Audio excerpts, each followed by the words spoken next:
It's the difference, man. Back with another one. We got a dumbest criminal ever edition right here. This is like probably some of the stupidest but most serious shit that you can have go on, bro. But this dude is really like a dummy. Thank God the situation ended the way that the situation ended. But this is why it's imperative to, you know, have some type of gun awareness. This is why it's imperative to be able to protect your family. This is why it's imperative to not vote out guns. Things like this. I mean, what do you do in this situation? Obviously, if you're trained, you have some type of tactical training, you can neutralize a threat. If you don't, you're just a sitting duck.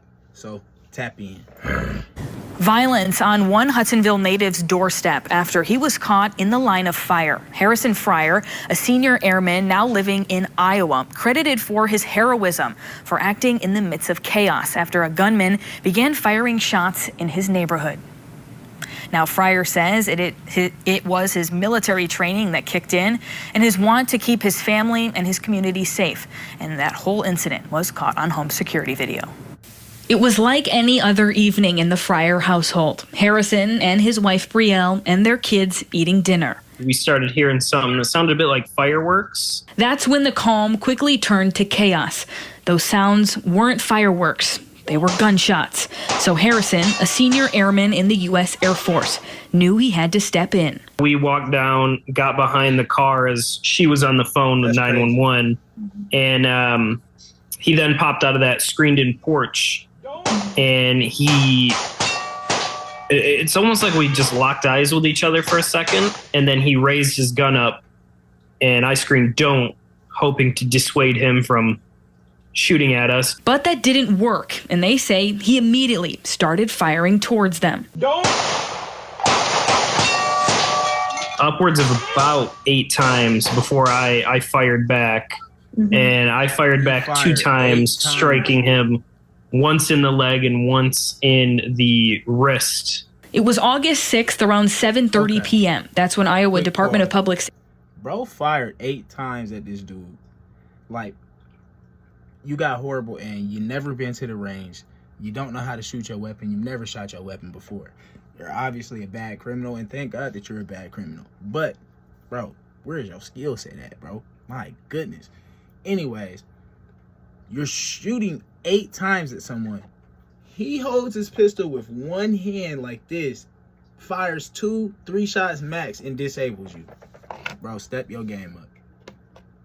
Safety says they received reports of a shooting in that neighborhood. They say the gunman, a 71-year-old man, shot and killed 2 adults. He then set his own house on fire while inside.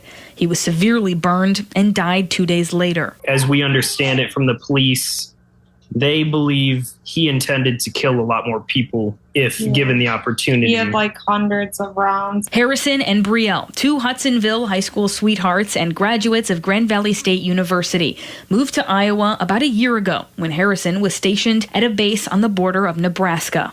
Harrison says in that moment of terror, his military training kicked in. The adrenaline kind of calmed my nerves rather than the opposite. It didn't make me shake or freak out. It just helped me lock in. But for him, it wasn't about being a hero.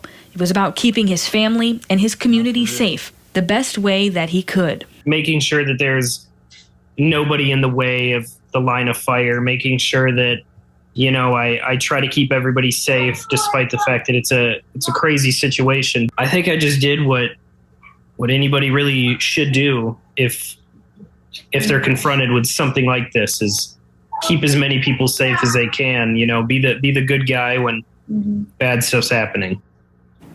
Now, Harrison's Air Force Base says his actions revel the character and values that the Air Force depends on. They described his actions as brave and courageous. All right, man. So in all seriousness, man, that's something that, you know, could have went left.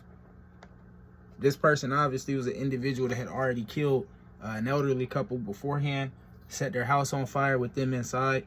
So this wasn't a regular, you know, individual. This is somebody that already had violence, you know, on their mind. They were already looking for blood. They were already out for blood.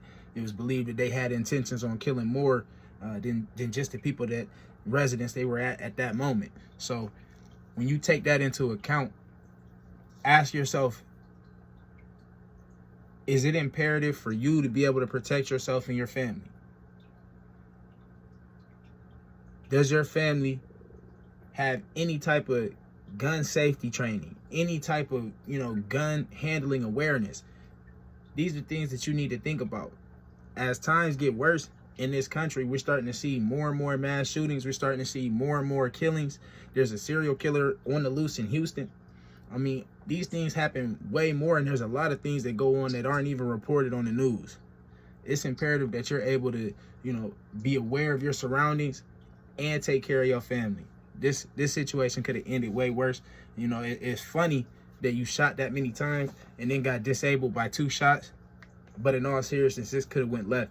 And thank God for bro having some, military training from the Air Force to be able to kick in and not freak out. Like he said, his kids were over there eating. There's no telling what this person could have did. This person could have came across the street and tried to execute them. So for sure, man, you gotta have that on you at all times, man. Make sure you're ready to go. Stay ready so you ain't gotta get ready, man. The difference.